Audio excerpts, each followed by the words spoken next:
భారతదేశంలో అంటరానితనం కుల వివక్షత నిర్మూలనకు మహిళోద్ధరణకు కృషి చేసిన గొప్ప సామాజికవేత్త మహాత్మా జ్యోతిరావు పులే జీవితాన్ని అందరూ ఆదర్శంగా స్ఫూర్తిగా తీసుకోవాలని నంద్యాల ఎమ్మెల్సీ షాక్ భాష పిలుపునిచ్చారు.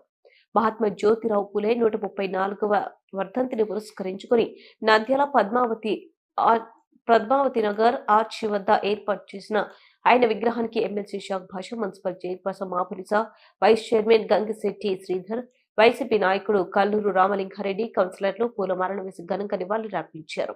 ఈ సందర్భంగా ఎమ్మెల్సీ షాక్ భాష మాట్లాడుతూ సామాజికవేత్త, ఉద్యమకారులు, సంఘ సేవకుడైన మహాత్మా జ్యోతిరావు పులే తన జీవితంలో అనేక ఆటుపోట్లను ఎదుర్కొని భారతదేశంలో అంటరానితనం రూపుమాపేందుకు అనేక కృషి చేశారని, ఎన్నో అవమానాలను, దాడులను ఎదుర్కొన్నారని, వారి త్యాగాలు, పోరాటాలు ఫలితాలను నేడు నిమ్న వర్గాలు, అణగారిన వర్గాలు, బడుగు బలహీన వర్గాలకు ఎంతో మేలు జరిగాయన్నారు.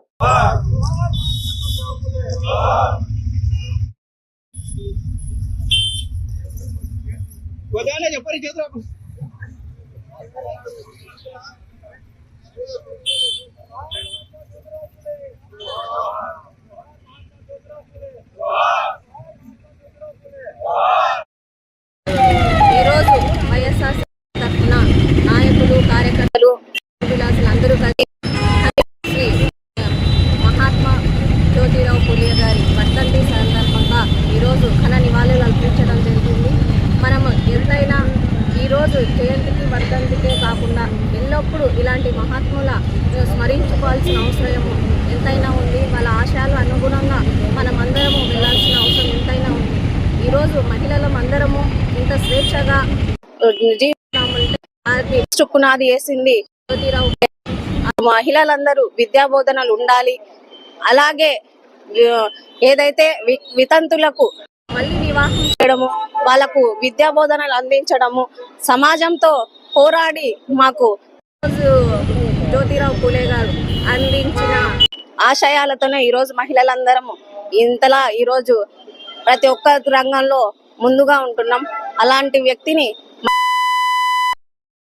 అనుగుణంగా అందరము పోరాడతామని ఈ సందర్భంగా తెలియజేసుకుంటూ మరొకసారి మన ఘన నివాళులు అర్పించడం జరుగుతుంది.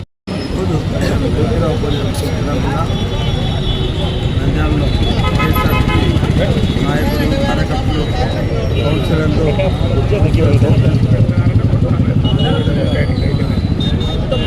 భాష గారు అందరూ కూడా ఈరోజు సమావేశమైనది.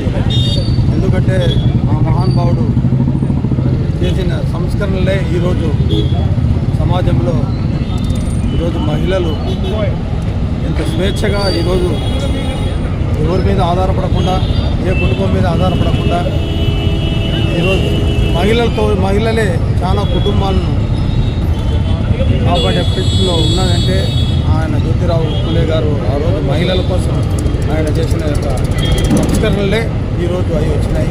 ఆ రోజు ఆయన అదే విధంగా మహిళల కోసం ప్రత్యేకంగా స్కూల్స్ కూడా ఏర్పాటు చేసి, అదేవిధంగా అణగారిన వర్గాల్లో వీళ్లకు చాలా చోట్ల అప్పుడు కొన్ని అగ్రకులాల వాళ్ళు అంటరానితనం అనేది ఉంటే దాని అంటరానితనాన్ని మార్పు చేయాలా, కాబట్టి అగ్రకులాలతో సమానంగా అందరూ కూడా ముందుకు పోవాలనే ఉద్దేశంతో ఆయన చేసిన సంస్కరణలే ఇప్పుడు ఉన్నాయి.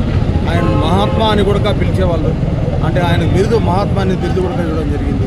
అలాంటి అందరి కోవలో వెలిసిన అలాంటి వ్యక్తిని ఈరోజు మనం స్మరించుకోవడం యొక్క మన అదృష్టంగా భావిస్తూ ఈ అవకాశం ఇచ్చిన వాళ్ళు ధన్యవాదాలు. ఎలా ఉన్నారు? నేను మీ కిరాక్ Seetha. Please do support Nandyal News 9 and thank you for all the support and love.